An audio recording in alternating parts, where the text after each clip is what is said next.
In the summer of 2014, a new horror game would release that followed the same themes of all of those that came before it. A claustrophobic setting, dark and gloomy lights, and a constant sense of danger. But there was one slight caveat: brightly coloured, Mascot-themed characters. The aim of the game was simple: spend 7 nights locked in a pizzeria's security room while fending off sinister animatronics within a point-and-click medium. Easy, right? Truly, there was nothing extraordinary about it. In most scenarios, the game would have been talked about for a few weeks before fading back into obscurity. However, that wasn't the case. FNAF exploded across the web. It doesn't matter which side of the internet you checked, everybody was talking about it. Even when the months would go by and the hype would die down, a new entry into the indie IP would release to reinvigorate people's attention. So, what happens when something becomes popular? Well, a bunch of people copy it in hopes of emulating an ounce of its success, of course. In comes the rise of Mascot horror, a relatively new subgenre that's replaced the typical dark and gritty atmosphere of traditional horror games, with bright lights and vibrant colours. Now, admittedly, Five Nights at Freddy's wasn't the first game to adopt Mascot horror. That would be 2012's Slenderman and the 8 Pages. However, it was the catalyst for the sudden spike in the previously barren genre, and acted as a poster child for the formula that all subsequent games would follow, and spike it did. Suddenly, every new indie horror game that would release would be accompanied with a vibrant colour palette, cartoonish aesthetic, and front and foremost, a seemingly innocent mascot character that housed a disturbing nature. And they were great. Mostly great. Each one of them adopted their own unique themes and ideas while keeping the core aspects of what makes a mascot horror game present.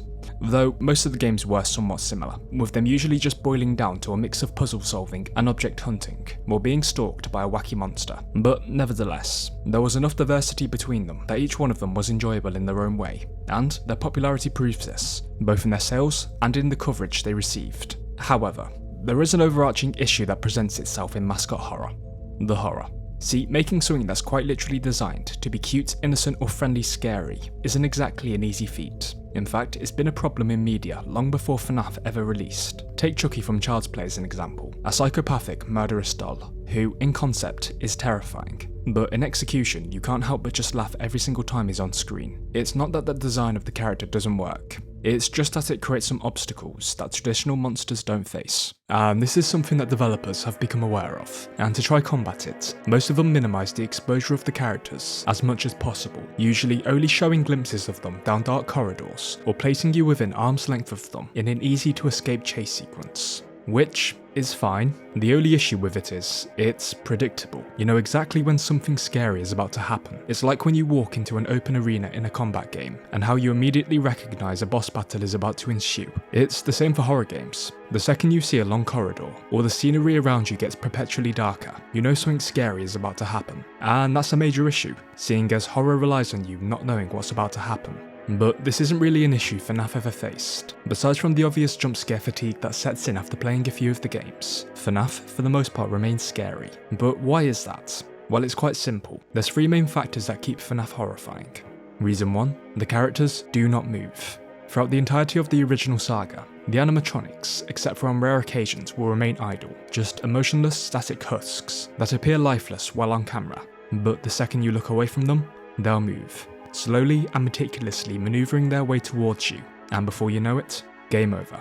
The only time they break this trend of stillness is when it's already too late for you, taunting you in your final moments. And that brings me on to reason 2, the ambience. FNAF has incredible ambience. Whether it's the quiet sounds of the animatronics moving around, the ringing of a distant music box, the shadowed silhouette of a hiding monster, or simply just the shallow background noise of the world around you. But see, setting up good ambience isn't an easy feat. In fact, in many ways it's comparable to something like comedy. Sometimes your attempts will work, whereas other times they'll just fall flat. Like comedy, ambience is something that must be constantly evolving, which is one of the many reasons why it's easier for FNAF to pull off. Each level of FNAF only lasts for a few minutes, so what felt like a lot during the span of a night really wasn't much. But most of these mascot horror games will go on for several hours at a time, and a lot of the time, the ambience that was present at the beginning of one of their chapters will be the same ambience that's playing at the end. And during that time, almost everyone that's playing would have become numb to it. It would have stopped being just a quietly eluding sound or a visual effect, and would have instead become something that's completely in the background. And reason 3, FNAF leaves you perpetually vulnerable.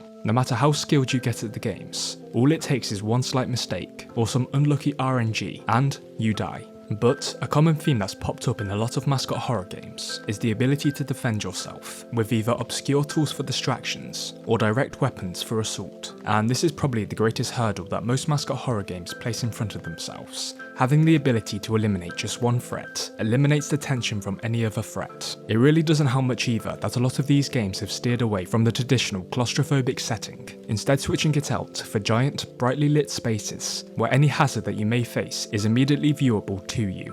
It deprives the antagonists of their ability to act as a threat and just reduces them down to an annoyance. In fact, that's a category that most Mascot horror monsters fall into. Not an actual danger, just an obstacle that you should probably move out of the way of.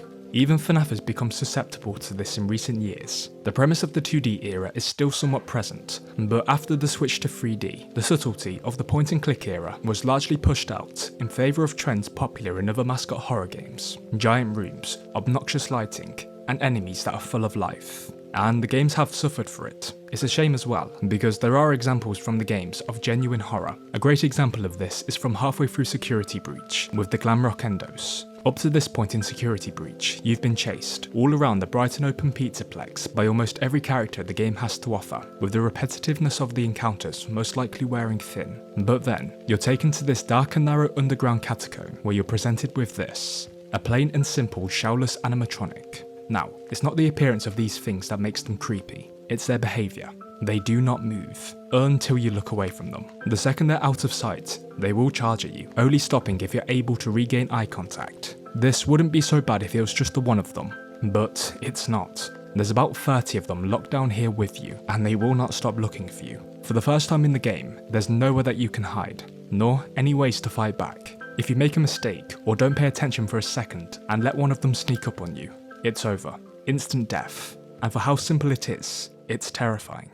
And it's something that they sort of built upon in the game's DLC, Ruin. Gone with the ginormous open spaces, instead replaced with the narrow and dilapidated ruins of a long abandoned restaurant that's been left to rot and wither away. Removed was the constant overstimulation of bright lights, instead switched with a mix of dark and gloomy colours when you're in the real world, and jarring purple lights when you enter the AR world. And the antagonists for the game?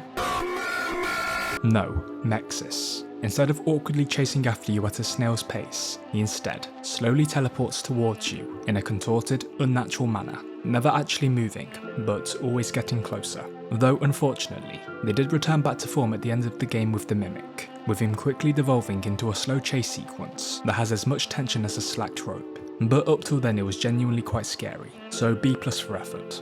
So, that's not to say that Mascot horror, outside of the limited point and click medium, can't work. It can. Possibly the best example of this is 2022's Choo Choo Charles. For a vast majority of Choo Choo Charles, you're separated from your primary mode of transport, the train, and during those instances, the main antagonist of the game, Charles, can still appear. At first, it's just the distant sound of a horn, but then you see him, peeking over the horizon, stalking you. Eventually, he devolves into a feral sprint towards you, with the main caveat of his sprint being, he's faster, a lot faster. There's two primary ways you can avoid certain death from Charles. If you're on your train, you can just blast him, but if you're on foot, the only hope you have is to hide, and that's it. Unlike a lot of other games in the genre, you're given no ways to fight back against the beast, nor any ways to distract it. Your only hope is to hide in a makeshift spot, and you better hope your hiding spot is good, because he will find you. See, Charles is a great example of a Mascot horror antagonist done right. Yeah, he's cartoonish, and yeah, his design's silly.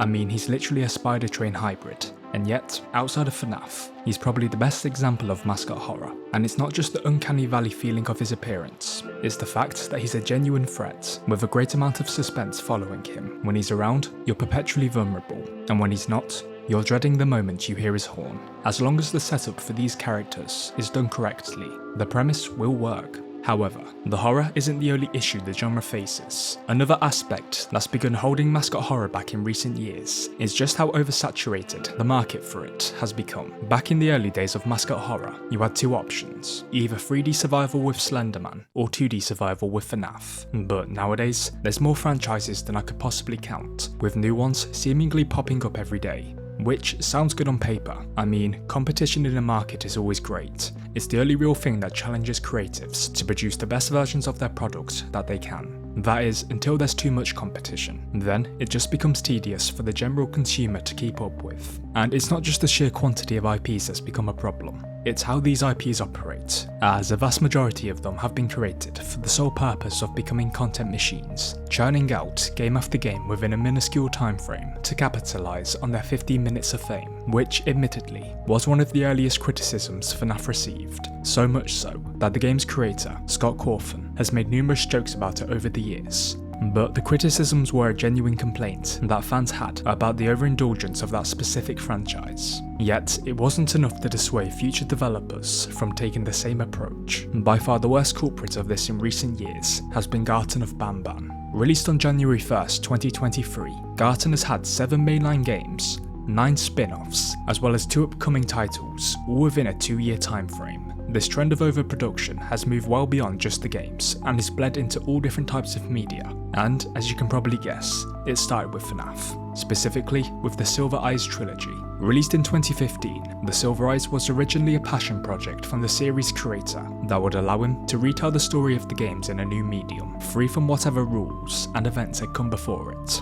And that would have been fine if it had stopped there. It didn't. There's now 53 of them, with even more on the way, and they all do this. For whatever reason, every single franchise in Mascot Horror has an entire armada of books centered around them, whether that's storybooks, interactive guides, colouring books, and even film novelizations. Then, if your wallets weren't dry enough already, there's all of the additional merchandise. Clothes, plushies, Funko Pops, trading cards, movies and TV shows, and even stickers. Stickers! They've stopped just being games and become literal money-making machines, milking whatever little attention their franchises receive. And to help accommodate this corporatized model, the genre's gone through a major shift from being made for anybody to primarily being aimed at kids. Now, there's 2 main reasons why this switch happened. Firstly, and most simply, adults won't buy your merch, kids will. And secondly, making games for kids just makes life easier. For the devs, that is. They don't really have to worry about making the games actually scary, nor coherent. They just have to throw up some bright lights and have the characters narrate every single step they take, and they'll create a devoted fan. But the cost of adopting this method of production is that it alienates a substantial portion of your fanbase. And worse yet, the demographic you're catering towards will eventually grow up, and they will quickly move on and forget what you made for them. And last but not least, let's talk about the effect FNAF had on storytelling. You know how it's become a meme that every single Mascot horror game that comes out must contain some deep and confusing convoluted lore that's stretched out through several games. You know who popularised that? Yeah, FNAF. Now, to give FNAF credit, the story started out rather simple. A tragic tale of 5 missing children whose souls have been condemned to haunt the animatronic suits of the establishment they were killed within, only to be freed 30 years later after finally being given their happiest day and seeing their tormentor be destroyed. But after the 3rd game, it completely spiraled. All of a sudden that simple story became a convoluted plot about a mad scientist and his plan to extract a mythological substance called Remnant from his victims in hopes of reviving his dead son, only to be thwarted by his other son, who just so happens to be a zombie by the way, as well as his past business partner. Only for it to all end in a fiery blaze in the restaurant it all started within. And don't even get me started on the newer game's lore. I don't even think the people who cover it for a living have any idea on what's going on there. The spiral wouldn't be so bad either if the stories were just kept within the games, but they're not. They're spread throughout every other type of media that the franchise creates, which 9 times out of 10 is books. And nobody in their right mind is going to read 50 plus books to understand a story about a dancing bear in a funny hat. It's gotten to the point where these franchises have begun introducing their primary new antagonists within the books, with the most prolific case of this being FNAF and the Mimic, an event that caused a bunch of confusion online upon his in-game debut, because nobody, seemingly not even the developers, knew who he was. Now, that's not to say that all of these franchises follow the same storytelling methods as FNAF.